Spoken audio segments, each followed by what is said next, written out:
Assalamualaikum warahmatullahi wabarakatuh. Perkenalkan, nama saya Dwi Lestari. Saya dari Lokal C, jurusan Sistem Informasi, Fakultas Sains dan Teknologi, Universitas Islam Negeri Sultan Syarif Kasim Riau. Baik, di sini saya akan menjelaskan materi mengenai interpersonal skill. Konsep-konsep interpersonal skill terdiri dari yang pertama, pengertian interpersonal skill. Yang kedua, manfaat interpersonal skill. Yang ketiga, yaitu cara meningkatkan interpersonal skill. Dan yang keempat, yang terakhir, yaitu tips penerapan interpersonal skill. Masuki materi yang pertama, yaitu pengertian interpersonal skill. Interpersonal skill dibagi menjadi dua kata, yaitu interpersonal dan skill. Berdasarkan pengertian KBBI, kata inter memiliki makna yaitu di antara dua atau di tengah, yang berarti di antara dua sesuatu, baik hal tersebut berupa objek hidup maupun objek mati, dan seringkali lebih identik dengan interaksi yang terjadi antara dua objek tersebut.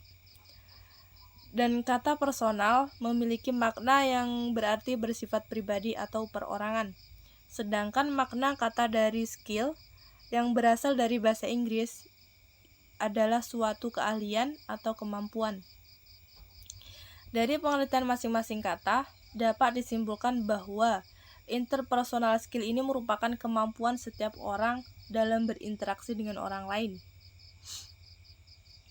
Selanjutnya, pengertian interpersonal skill menurut para ahli. Yang pertama, menurut Speedbrake dan Chupach, yaitu interpersonal skill adalah kemampuan seseorang untuk melakukan komunikasi yang efektif.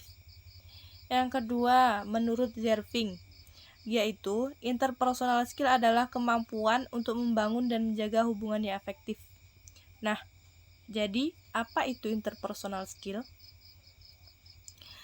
Dari berbagai pengertian para ahli, dapat disimpulkan bahwa interpersonal skill merupakan kemampuan seseorang berkomunikasi, berinteraksi, membangun, dan menjaga hubungan dengan orang lain dalam berbagai keadaan dan situasi. Nah, inilah pengertian dari interpersonal skill. Selanjutnya, manfaat interpersonal skill. Di sini ada 8, yaitu yang pertama, dapat berkomunikasi dengan efektif. Yang kedua, mendapat peluang yang lebih luas. Yang ketiga, meningkatkan kredibilitas dan kepuasan pelanggan. Yang keempat, yaitu keterbukaan akan menciptakan kepercayaan. Yang kelima, membina hubungan pribadi yang terjalin. Yang keenam, yaitu kesempatan menjadi pemimpin yang efektif. Terus yang ketujuh, mengembangkan sifat empati di dalam diri. Dan yang terakhir, yaitu yang kedelapan, mampu meningkatkan hubungan individu dengan individu ataupun individu dengan kelompok. Nah, inilah manfaat dari interpersonal skill. Selanjutnya, cara meningkatkan interpersonal skill. Di sini cara meningkatkan interpersonal skill ada 3. Yang pertama, memelihara attitude. Yang kedua, meningkatkan skill komunikasi. Terus yang terakhir yaitu dapat bersosialisasi.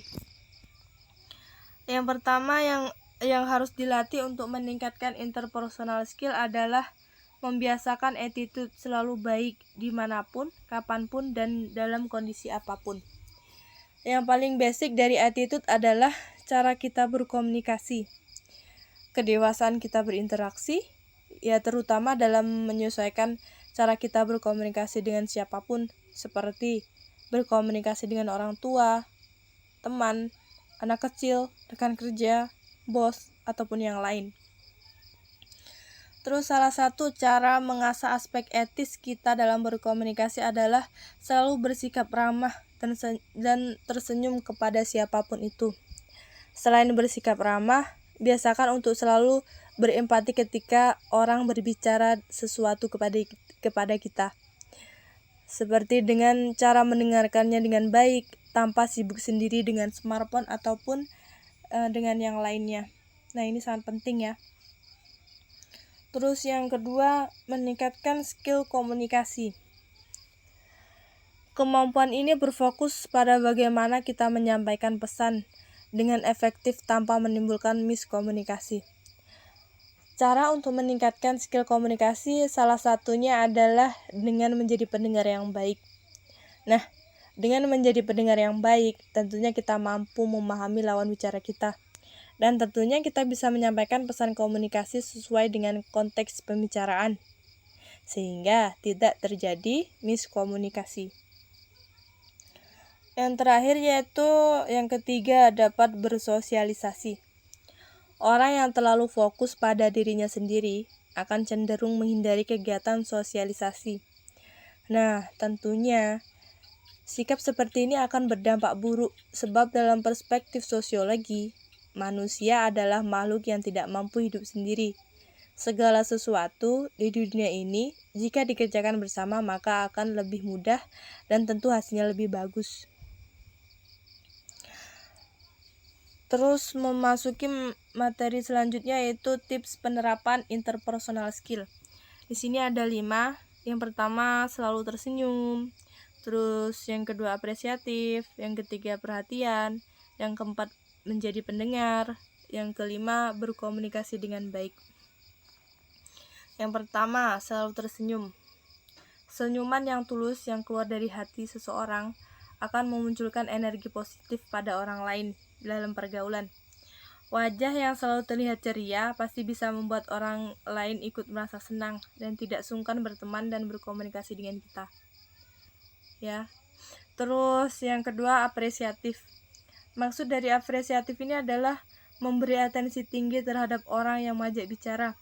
Misalnya dengan cara menjadi pendengar yang baik, selalu memberi pujian atau memberikan kritikan yang secara halus tanpa membuat orang menjadi marah apalagi tersinggung. Ini penting ya. Terus yang ketiga yaitu perhatian. Cermati apa saja yang terjadi atas diri orang lain.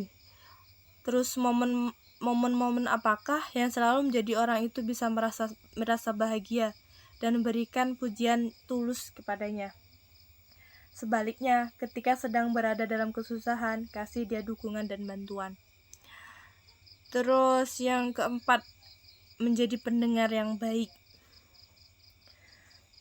Jadilah pendengar yang baik, selalu dengarkan pendapat orang lain dan pelajarilah semua maksud yang terkandung dalam pendapat tersebut, sehingga orang akan merasa dihargai. Nah, ini juga termasuk penting ini. Terus yang terakhir, berkomunikasi dengan baik. Nih ya, perhatikan apa saja yang ingin kita katakan dan bagaimana cara mengatakannya.